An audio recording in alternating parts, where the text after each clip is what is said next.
that sign, Team Scalise. The annual show of bipartisanship took on a much deeper meaning after the attack at the Republican team's practice just one day before. Republican Congressman Ryan Costello of Pennsylvania played in that game and joins me now along with two bipartisan heroes, chairs of the Bipartisan Problem Solvers Caucus, a group that needs more attention, Democratic Congressman Josh Gottheimer from my home state of New Jersey, and Republican Congressman of my current state, Tom Reed of New York. Congressman Costello, you were on that field last night. You weren't at that practice the day before. Talk to us for a moment about what it was like to play. There was a deeper meaning to it. I'm a competitor. I think everybody who played in that game is. But when we lost, I was bothered by it, but nowhere bothered as I probably would have been because of what happened the day before and because of the real meaning of why we all serve, which is to help other people, which is to do our best, and to realize that we all have families back at home, and that tragedy could have been a lot worse than it was. And we're just thankful that it wasn't and that they're all recovering right now. Congressman Gottheimer, you were at the game last night in the stands, and we actually asked you to take some pictures of your bipartisan moments. I want you to share them. But in reality, besides last night being emotional and this turning point between both parties, do you think there's a chance it can stick? You know, I mean, the death stare between Mitch McConnell and Elizabeth Warren when they walk by one another in the hallway. Is there silver lining that this could be the moment when things actually change? I'm very hopeful, and I think what you do realize, and I'm a freshman congressman, so, I'll tell you my first impressions. People are really good to each other, across the aisle, and the problem is structurally the system is not built to encourage it. So now the question is, can we take the awful tragedy this week and I think all of us are praying for Congressman Scalise and others. But now how do we use this as an opportunity to come together and put it to work around the things that we need to get done for the American people? And that's really the test. And I'm very hopeful and optimistic that that's what we can do in the coming weeks. Congressman Reed, in another act of bipartisanship, Speaker Ryan and Minority Leader Nancy Pelosi sat down for their first joint interview. And I want to share what Paul Ryan said.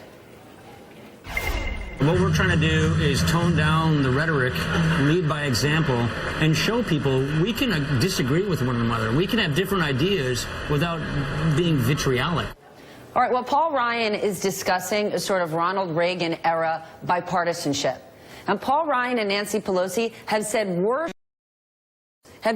in terms of what they've said about one another, the president has said worse things about Paul Ryan and Nancy Pelosi than they've said about one another.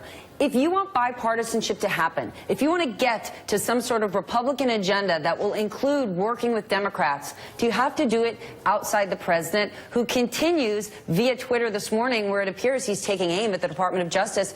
Do you have to go for bipartisanship around the president? I don't believe so, Stephanie, but it starts with doing what you do as a member yourself. And that's why I applaud Josh stepping up and leading on his side, us stepping up on our side to say enough is enough. It's time to put the American people first. And with this tragedy, I hope it sends a message across the country that we are all Americans at the end of the day, and we are going to stand with each other to solve our problems together. And that's what the caucus is all about. How are you going to do that? By leading. By doing what we're doing. We talk so much, like, when are we getting to the agenda? Agenda-wise, what are you doing in terms of bipartisanship to help Americans right now? So as we took a position as a Problem Solvers Caucus, as a voting bloc in the government funding, we kept the lights on for the government. Small step, but a good step. We're going to play in the debt ceiling as a voting bloc to say, you know what, we want to make sure that we get this right for the American people. We don't put the American people in jeopardy. We're going to be involved in the tax reform debate early on as a group. As somebody who's going to be on the committee, I'm reaching out to Josh and all the Democratic members to say, let's bring it in. Let's bring it together. Let's put the proposals together, because that's what we have to do, because that's the only way we're going to solve these problems for America, is together.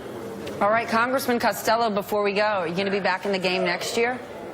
I'll be back in the game, and until then, Josh, Tom, and the rest of us are going to focus on bringing about more civility and solving the problems that our country has. We're going to do it as best as we can together, but when we disagree on items, we're going to do it in a way that gives others the benefit of the doubt and hopefully inspires more confidence amongst the people. But we'll be back next year, and hopefully we're going to win. All right, and to you two boys, before we go, hold on. I love cheerleaders, but New York, New Jersey, aren't you getting in the game next year? Let's go.